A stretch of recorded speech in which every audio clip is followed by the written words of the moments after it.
கிறிஸ்து சுவிசேஷ ஆலயத்திலிருந்து 5 நிமிட தியானம், தினம் ஒரு வேத வசனத்திற்கு உங்களை அன்போடு கூட நான் வரவேற்கிறேன். இன்றைக்கு நாம் தியானிக்கும்படியான வேத வசனம் 91ஆம் சங்கீதத்திலே 14ஆம் வசனம்.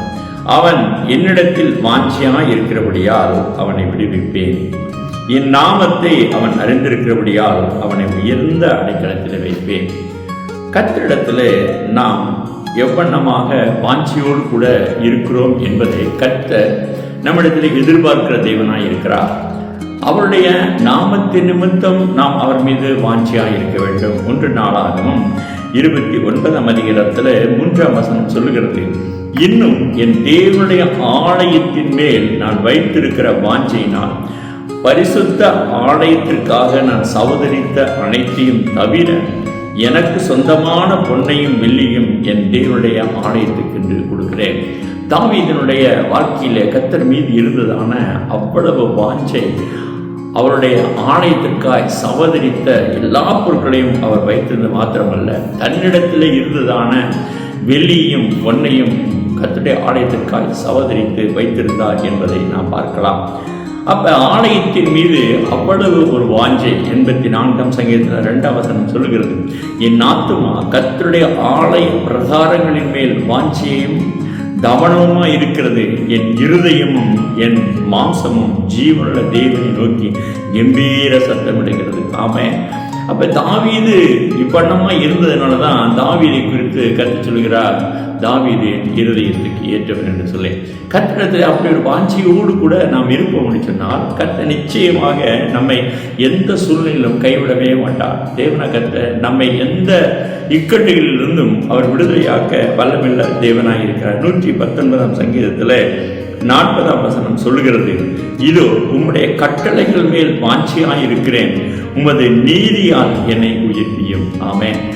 முதலாவது ஆலயத்தின் மீது வாஞ்சை, அவர் மீது வாஞ்சை, அவருடைய கட்டளைகளின் மீது வாஞ்சை, அவருடைய பிரமாணத்தின் மீது வாஞ்சை. இப்படி நாம் அவரிடத்தில் வாஞ்சியாய் இருக்கும் பொழுது தேவன் நிச்சயமாகவே நம்முடைய காரியங்களை நிச்சயமாய் அவர் நிறைவேற்ற வல்லமையுள்ளவராய் இருக்கிறார். 1 பேதுரு 2ஆம் அதிகாரம் 3ஆம் வசனம் சொல்லுகிறது, நீங்கள் வளரும்படி புதிதமை பிறந்த குழந்தைகளைப் போல திருவசனமாகிய களங்கமில்லாத ஞானப்பாடின் மேல் வாஞ்சையாயிருங்கள். அப்ப களங்கமில்லாமல் ஒன்று இந்த உலகத்தில் இருக்கிறது என்று சொன்னால் அது கர்த்தருடைய வசனம். அப்ப வசனத்தின் மீது நாம் வாஞ்சையுள்ளவர்களாய் காணப்பட வேண்டும்.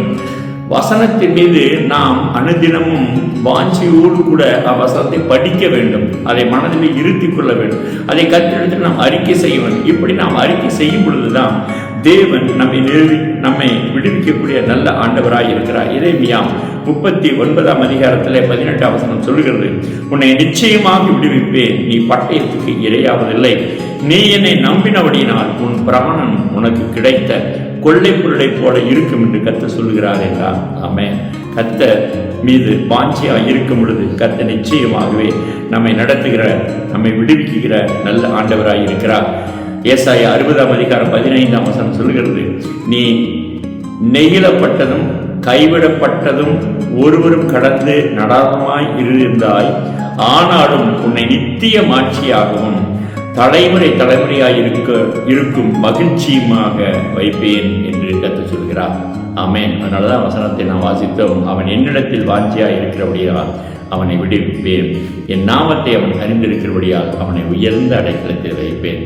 இந்த நாளிலே கேட்டுக்கொண்டிருக்கிற ஒவ்வொருடைய வாழ்க்கையிலும் தேவன் மீது வாஞ்சியாயிருங்க, அவருடைய நாமத்தின் மீது நீங்கள் வாஞ்சியாயிருங்க. கர்த்தர் நிச்சயமாக உங்களை விடுதலையாக்குவார். ஜெபிக்கலாமா? மகா இரக்கம் கிருபை நிறைந்த எங்கள் ஜீவனோட நல்ல பிதாவே, அன்றிலிருந்து கேட்ட சத்தியத்தின்படி உங்கள் மீது நாங்கள் வாஞ்சியுள்ளவர்களாக எங்களை மாற்றுவீராக. எங்களை விடுவிக்கிறவராக என்னை கடந்து வருவீர் என்பதிலே நாங்கள் எந்த அளவும் விசுவாசத்தில் குறையாதபடி அன்று நாங்கள் நடக்கத்தக்கதான கிருபை கர்த்தர் தருவீராக. கர்த்தர் இதை கேட்டுக்கொண்டிருக்கிற ஒவ்வொருடைய வாழ்க்கையிலும் கர்த்தர் அற்புதங்களை செய்வீராக, விடுவிப்பீராக. துன்பங்களிலும் கஷ்டங்களிலும் பாடுகளிலும் வேதனையிலும் இருக்கக்கூடிய சரங்களை விடுவித்து உங்களுடைய நாமத்தை மையப்படுத்தும். இயேசுவின் நாமத்தில் ஜெபிக்க நாங்கள் ஜீவனுள்ள நல்ல பிதாவே. ஆமென். God bless you. கர்த்தர் உங்களை ஆசீர்வதிப்பாராக. ஆமென்.